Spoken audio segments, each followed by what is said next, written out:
The cage was cold, made of dark metal and sharp bars. Inside, the alien girl sat quietly. Knees pulled to her chest, chains around her wrists and ankles. Her skin was a soft blue, but covered in bruises and dirt. Her silver-white hair hung over her face like a curtain. Hiding the fear in her glowing eyes, the market around her was loud, filled with shouts, laughter, and the clink of credits. Slaves were being sold like tools, like toys, like nothing. She was one of the last ones left, not because she was unwanted, but because she was known. Known as the crying jewel, known for the way she screamed when hurt. Some came just to see her beg. Others came to bid, not for work. Not for service, but for cruelty. Her file even said it pan-tested. Emotionally fragile, good for break-in use. The announcer banged a metal rod on the cage. Final bid of the day. Rare item. Very soft, very reactive. You won't be bored. The crowd laughed, eyes glowing with sick excitement. The girl didn't move, didn't speak. She had learned it was better that way if she looked too hopeful. They hurt her more if she looked too scared. They'd still hurt her, so now she just stayed still. One by one, the bid started. A tall lizard-like alien raised a claw. 150. A bloated insectoid next to him hissed 200. A brute from the back shouted 300 if I get her cage too. More laughter, louder this time, cruel and echoing in the metal halls. The girl closed her eyes. Another master, another cage, another pain. It never changed then. Everything went quiet. The announcer looked confused, then annoyed. 300 going once, he started. 350, said a voice, soft, clear, human. Heads turned, and the crowd broke into murmurs. A man stepped forward, tall but not large, wearing a simple jacket, dusty boots, and an old pack slung across his shoulder. He looked out of place. Not rich, not powerful, not like the others. The announcer blinked. Sir, do you know what this product is? I do, the human said calmly. 350. The crowd began to laugh. Does he want her to clean his house? Maybe he wants her to cry while reading him bedtime stories. Poor thing probably doesn't even have a ship. The alien girl looked up slowly, peeking through her hair. A human. Bidding on her. No human ever came to this sector, not the kind with hearts anyway. She stared at his face, waiting to see the usual hunger. The evil grin, the cruelty, but his face was quiet. Unreadable, his eyes steady, focused only on her. 400. Yelled someone, trying to embarrass the man. 5, said the human, without raising his voice.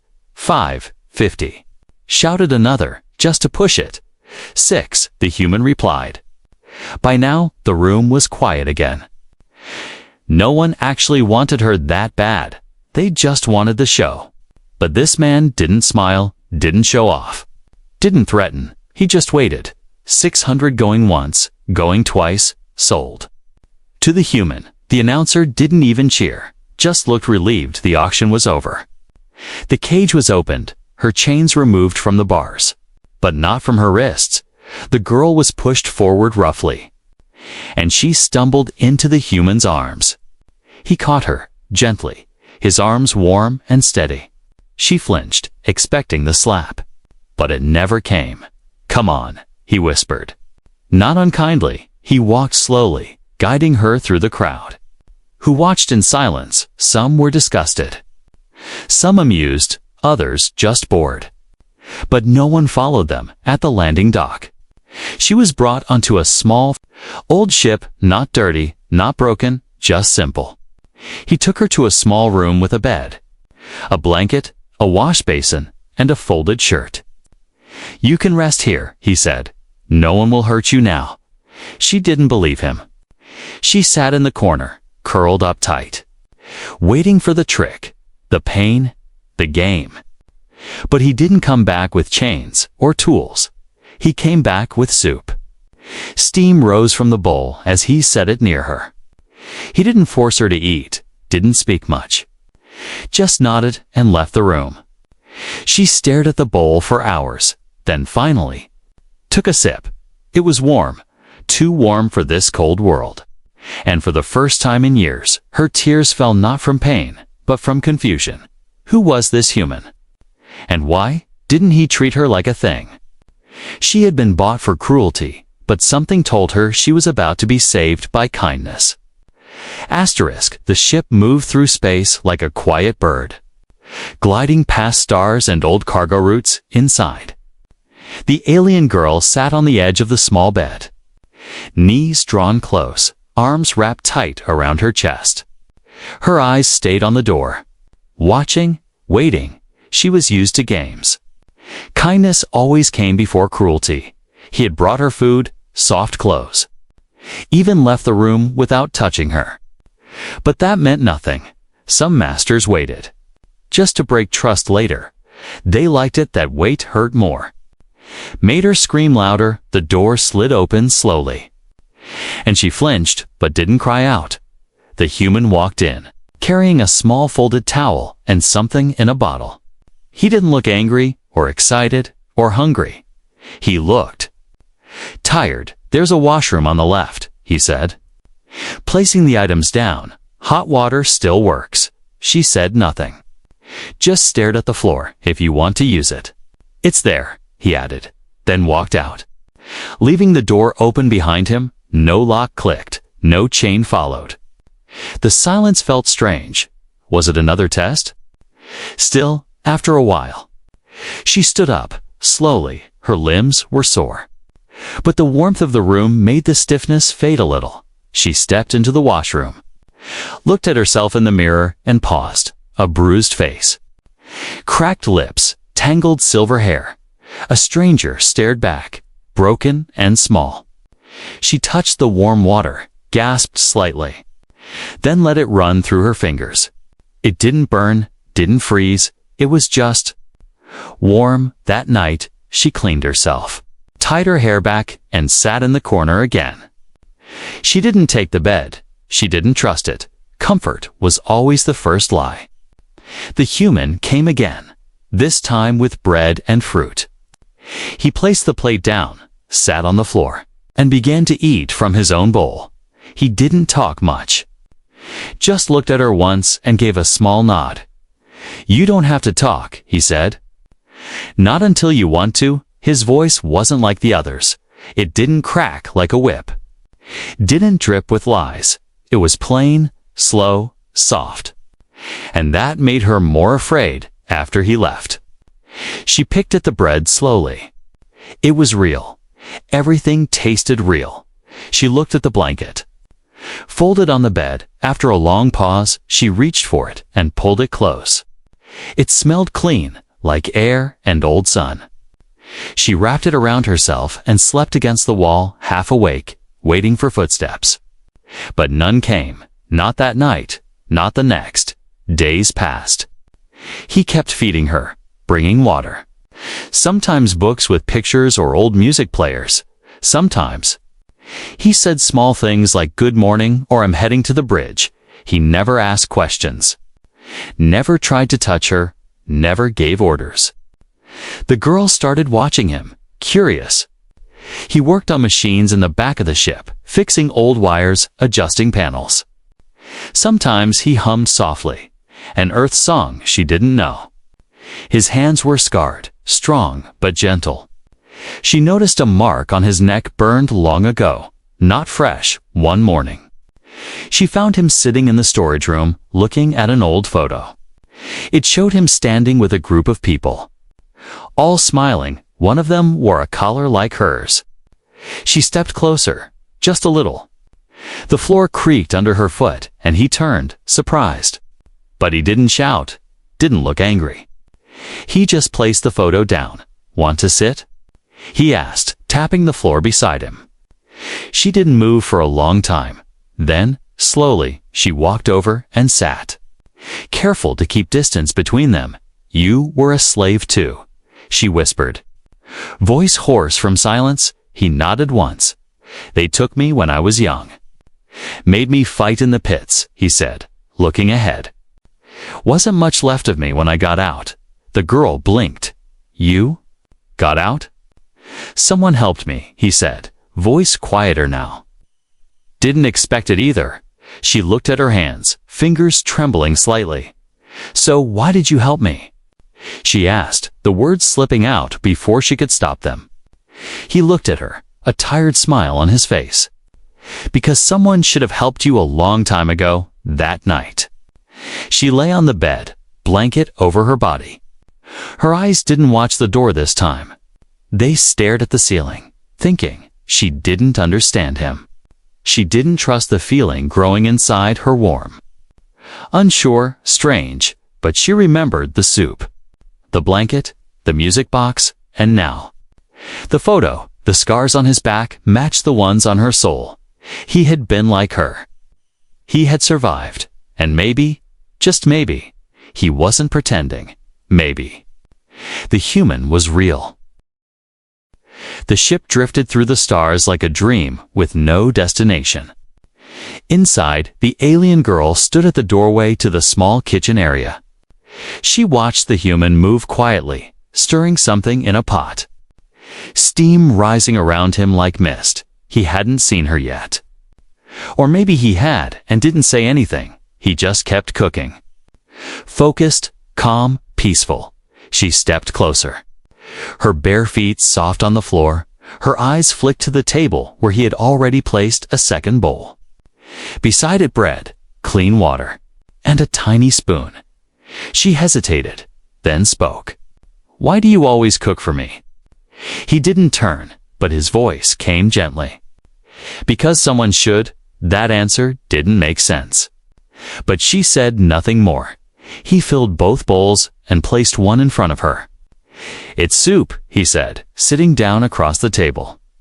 She picked up the spoon slowly, sniffed the warm surface. Then took a small taste. It was soft, not spicy. Not sharp, just warm and full. Her stomach clenched from hunger, but she kept her pace slow. Slaves who ate too fast were punished where she came from. He noticed, but said nothing. He just sipped his own soup and stared out the small window toward the stars. After a few quiet minutes, her gaze drifted from the bowl to his arms. His sleeves were rolled up, and his skin showed thick, pale scars. They crisscrossed like maps, old and deep. Her eyes followed them up his arm to the edge of his collar. She leaned slightly, just enough to see where one scar wrapped around his neck like a noose. She whispered, "They hurt you too." He looked at her. Eyes tired but kind.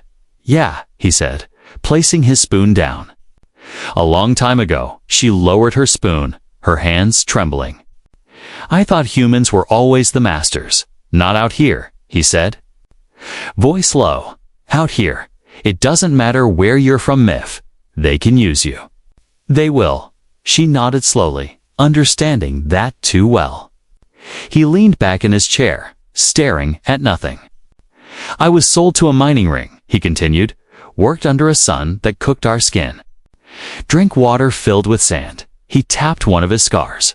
"This one? They gave it to me when I tried to run." The girl flinched, but didn't look away. She felt her own wrists, still marked with old chain burns. "You escaped," she said, almost like a question. He smiled faintly. "Someone helped me. A doctor who patched me up and gave me a name again." The girl blinked. "A name?" "Yeah," he nodded. "They'd taken mine, so she gave me a new one." He looked at her, eyes gentle now. "You have a name." She shook her head. "They called me Blue Cry," she whispered. "Because I cried when they tested me." He frowned, but not in anger. "That's not a name," he said softly. "That's a label." She didn't reply. But something in her chest ached, a feeling she couldn't name. "I'll call you Mira," he said suddenly. She looked up fast, confused. "It means peace in one of Earth's old languages," he said. Smiling again. "You don't have to keep it." "But maybe you want to, Mira." The name echoed in her mind like a soft bell in a silent hall. It felt strange, like a warm coat she wasn't sure she was allowed to wear. She whispered, "Mira." Testing it on her tongue, the word didn't burn. Didn't bite, it rested gently on her lips. After dinner, she helped him clean the bowls, not because he told her to, but because she wanted to. It was a new feeling, like stepping into light after years underground. He taught her how to use the cleaning wand, how to wipe the table properly. Then he showed her the music box, again a small earth device that played soft tunes when opened. He pressed the button, and a slow melody began to play. She closed her eyes, the sound melting into her heart like snow into warm water. "You don't talk much," he said gently. "But when you do, it matters." She looked at him, unsure how to respond, so she said the only thing that felt right. "Thank you." He nodded, stood, and left her alone with the music. She sat there long after he was gone, staring at the soft lights flickering across the ship walls. She touched her chest, where her heart still beat faster than usual. She had cried, screamed, begged, and broken for so long. But now, inside this quiet ship with its quiet human, she didn't feel broken, not completely. She whispered again to the empty room, "Mira," and this time, she smiled just a little. The ship floated quietly through deep space, far from trade routes and slave rings. Inside, the soft hum of old machines filled the silence. Steady like a heartbeat, Mira sat at the workbench, holding a small wire between her thin fingers. Her eyes were focused, her hands careful. The human had shown her how to fix old circuits, and now she was helping repair broken star maps. At first, she had watched him do it, sitting at a distance. Then he had offered her a wire to hold, and later let her press a button. Now, she did small repairs on her own, and every time she finished something, he said, "Good job," with a quiet smile. No one had ever told her that before. Not for doing something right. Not without hurting her after. That morning, he entered the room carrying a metal box. He placed it on the table in front of her and opened it slowly. Inside were more broken pieces, old tech from ruined ships. Memory drives, rusty tools. Mira tilted her head. "Where did you get these?" "Found them during salvage runs," he said, sitting beside her. "Thought you might like to help fix some." She reached out, picked up a small gear, and nodded. "I'd like that," she whispered. As they worked, her hands moved more confidently. She soldered a joint while he adjusted the scanner's lens. The silence between them wasn't empty anymore, it was comfortable, like a blanket on a cold day. But then, as she reached for a data chip, her fingers brushed against a scar near her neck. She froze, her eyes going wide. The human noticed the change. "You okay?" he asked, his voice calm. She didn't answer at first, just sat there, hand on the scar, breathing unevenly. Then, something inside her broke free. "I was 9 when they took me," she said suddenly. Voice low but shaking, he didn't interrupt, just listened. "They said I had the right look. Bright skin, soft voice, pretty eyes." Her lips trembled. "They made me watch how others were hurt, said if I screamed or cried too early, I'd be punished worse." The words spilled out like a flood she couldn't stop. "They trained me to obey, to sit still, to react just enough to please whoever bought me." Her nails dug into her palms. "Sometimes I was sold for a day, sometimes for a week. Then returned when they got bored." She laughed, cold and bitter. "One time, they didn't even feed me. Just locked me in a glass room for people to stare at." The human sat quietly, eyes full of pain, not for himself, but for her. When she paused, he finally spoke. "I'm sorry," he said. "You didn't deserve any of that." She looked at him, expecting pity or fear, but found only sorrow. Real sorrow. Like he was carrying her pain with her. Not from above, but beside her. She wiped her eyes quickly, ashamed. "I didn't mean to break," she whispered. I can't carry it anymore. You're not broken, he said. You're surviving. She turned away, her back shaking with quiet sobs. I thought if I stayed quiet, if I obeyed everything, it would stop. It never stopped. He stood and walked to the shelf, then returned with a small metal object. He placed it in front of her. It was a badge hold. Faded, but still readable. It said, Rescue Unit 17. Volunteer. I wore this before they captured me, he said. I used to find people like you and get them out. She stared at the badge, barely breathing. You saved others. I tried, he nodded. But one day I didn't make it back. I was caught. He looked down, his voice dropping. I survived. But the guilt never left. Mira touched the badge gently, her fingers brushing the worn edges. Why are you showing me this? Because you're the first one I've saved since I escaped, he said. And I want you to know. You matter. Her eyes filled again. But this time the tears felt different. Not from fear, not from pain. They were soft. Slow, like rain after fire, he stepped back, giving her space. She picked up the badge and held it close. Thank you, she whispered, for not treating me like I'm broken. You're not, he said. You're healing, that night. She didn't sleep in the corner. She curled under the blanket, hugged the small badge to her chest, and closed her eyes for the first time in years. Her sleep was not filled with chains or screams, but with stars, music, and the sound of his voice telling her she mattered. She had shared her truth, and the human had not turned away. He had stayed, and maybe he always would. The ship docked at a quiet refueling station floating near the edge of a dead asteroid belt. Mira stood near the window, her hands gripping the frame. She hadn't seen another port since she was sold. Her heart beat faster, old fears crawling up her spine like insects. Crowds, guards, cages, were they waiting for her again? The human came from behind, setting down a small pack. Just a quick refuel, he said softly. Stay on the ship if you want. She turned to him, voice barely a whisper. Will you come back? He smiled gently, always still. When he stepped out, she stayed near the door.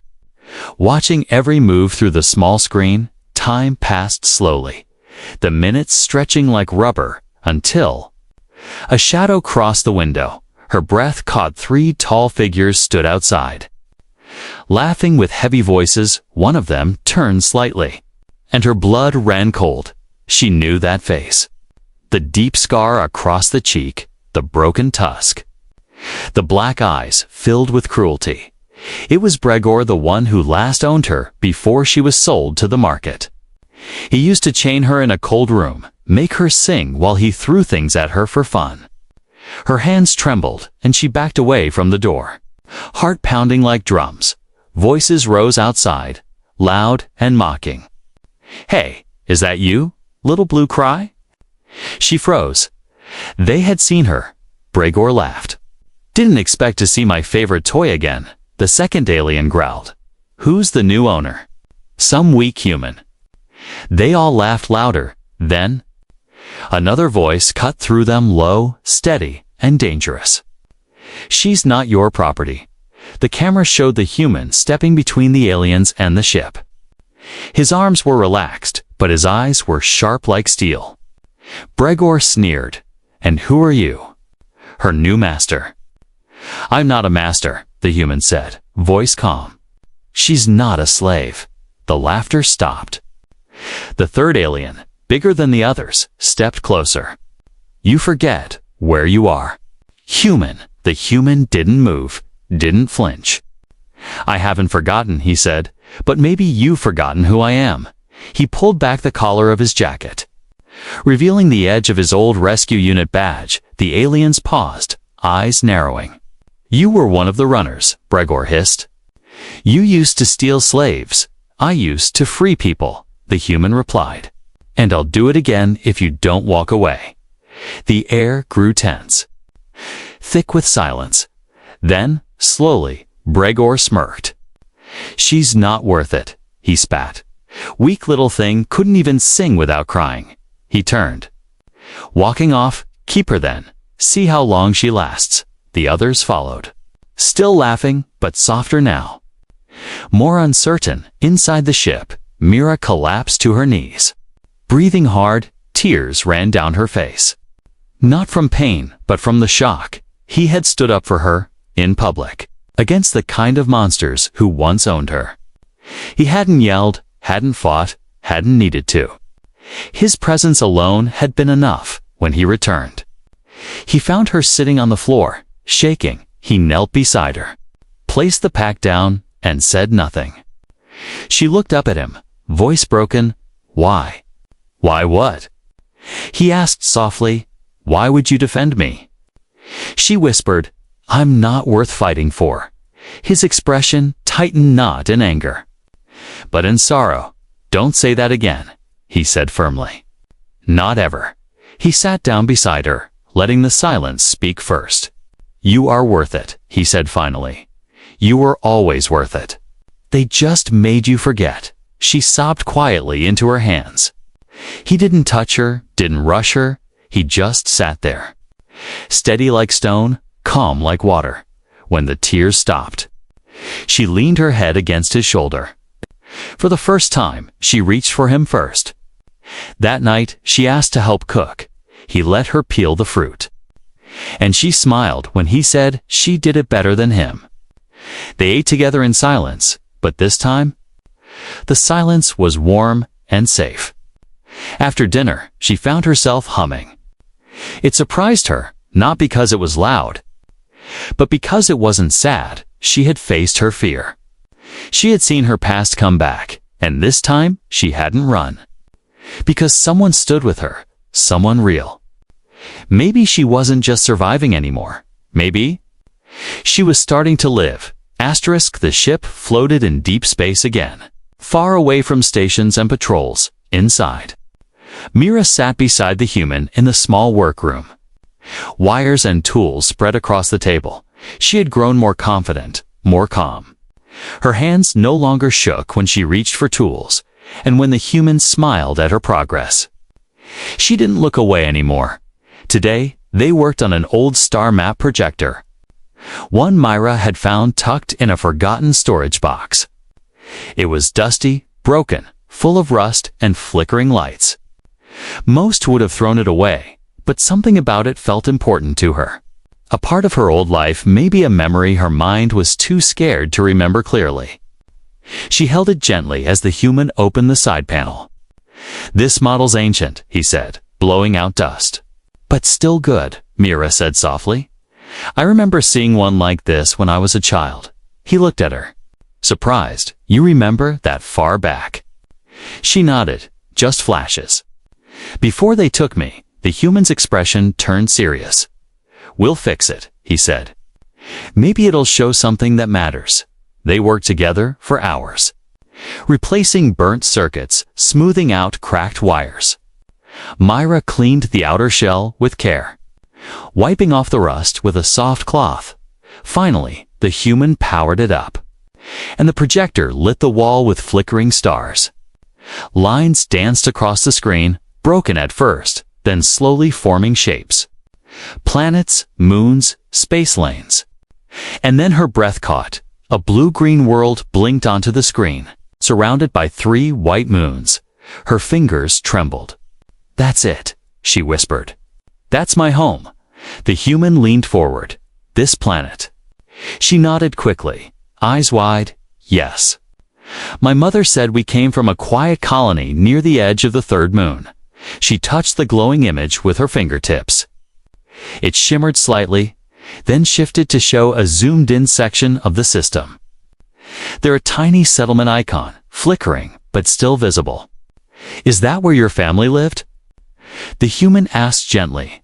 I think so, she said. Before the raid, she turned to him, voice cracking. I had a sister. His eyes met hers. You remember her? She was small, just a baby, Mira said. When the slavers came, they separated us. She looked down, heart pounding. I don't know if she's alive. The human stood slowly, walking over to a cabinet. He pulled out a small navigation disc and placed it into the ship's console. "Can you point to where this is?" he asked. Mira hesitated, then moved beside him and tapped the sector near the colony marker. He pressed a few buttons, and the display updated, showing the route long, risky, and through unstable zones. Pirate space, dangerous currents. No safe docks along the way. Myra looked up, her voice weak. "It's too far," but the human shook his head. "Not for me," she blinked. "Why would you go there?" "To help you find your sister," he said. "To take you home." Her throat tightened. "Even if it's dangerous." He smiled softly. "Especially if it is." No one had ever done that before. No one had ever offered her more than survival. But here he was, planning a trip across the galaxy for her. Tears welled up again, but this time she didn't hide them. "You don't have to do this," she whispered. "I know," he said, "but I want to." The next few days, they prepared for the trip. The human adjusted the shields, tuned the engines, packed supplies. Mira helped where she could, sorting maps, organizing medical kits, even practicing basic flight controls. Every task made her feel stronger, more real, more alive. One evening, she found herself humming again. The human glanced over and smiled. "What song is that?" "I don't know," she said, surprised. "Maybe something from my childhood." "Then it's a good one," he said, returning to his work before bed. Mira stood by the window, staring out at the stars. Somewhere out there, maybe her sister was alive. Maybe she had survived, just like Mira had. Maybe she was waiting, lonely, afraid, hoping someone would come.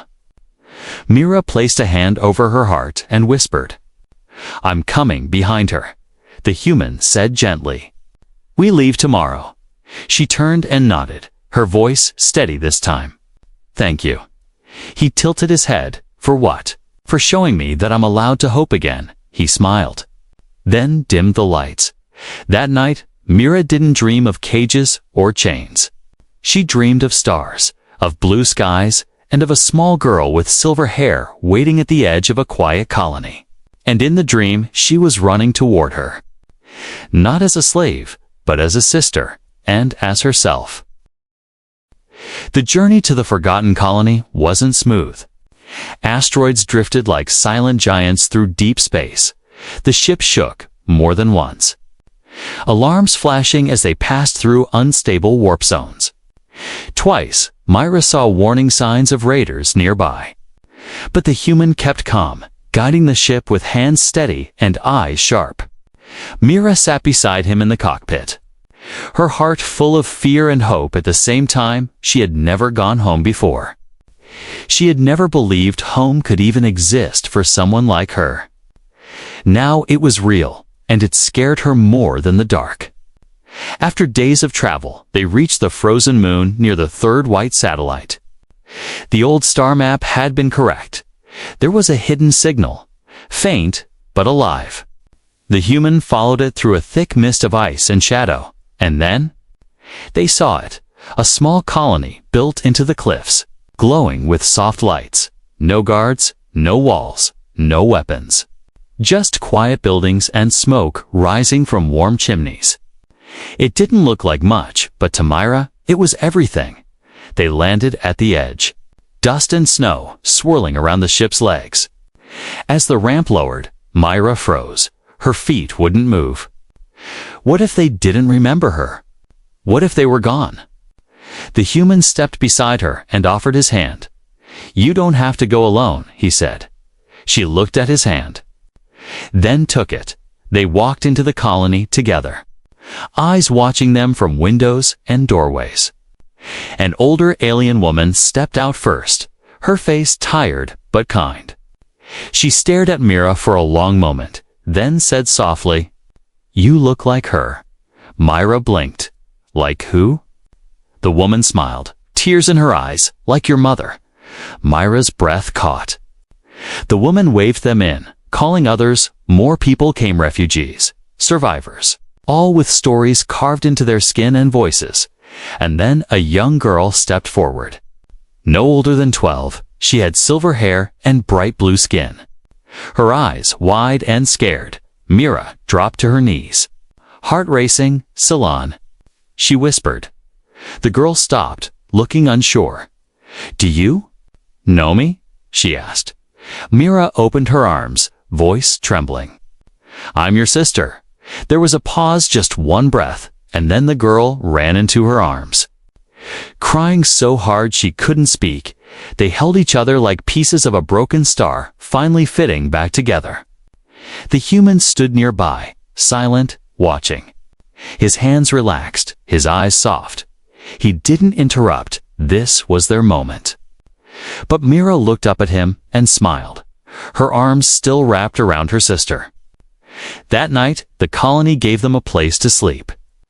Mira sat beside a fire, her sister curled up next to her. The human watched from a corner, quietly sipping warm tea. Mira looked around, feeling something she had never felt before. Not just peace, but safety, belonging. She got up, walked over to the human, and sat beside him. You found her, she said, voice full of wonder. No, he said with a small smile. You did. Mira shook her head. I would have never made it without you. He looked into the fire. You didn't need saving. Mira, you just needed someone to believe you were worth it. She reached for his hand and held it gently. I want you to stay, she said, not because I owe you, but because I want you here. He looked at her, surprised. Are you sure? She nodded, eyes shining. You gave me my life back. I want to share it with you. For a long time, he didn't answer. Then he whispered. I'd be honored. Days turned to weeks. Mira helped in the colony, fixing machines, planting food, caring for orphans. Her sister followed her everywhere, clinging to her hand like a shadow. The human helped repair water lines, taught the children how to read, and built a small shelter near the cliff's edge. But every night, he returned to sit beside Mira by the fire. And every night, she waited for him. She wasn't just free anymore. She was whole one evening. Her sister drew something in the dirt, 3 figures. Standing together under stars, that's you, she said, pointing at the tallest, and me, and him. Mira smiled, brushing her hand over the drawing. Yes, she said softly. That's our family now. They had bought her for cruelty, but in the end, she was saved by kindness, and the human, he wasn't just someone who freed her. He was the one who gave her a name, a home, and a future.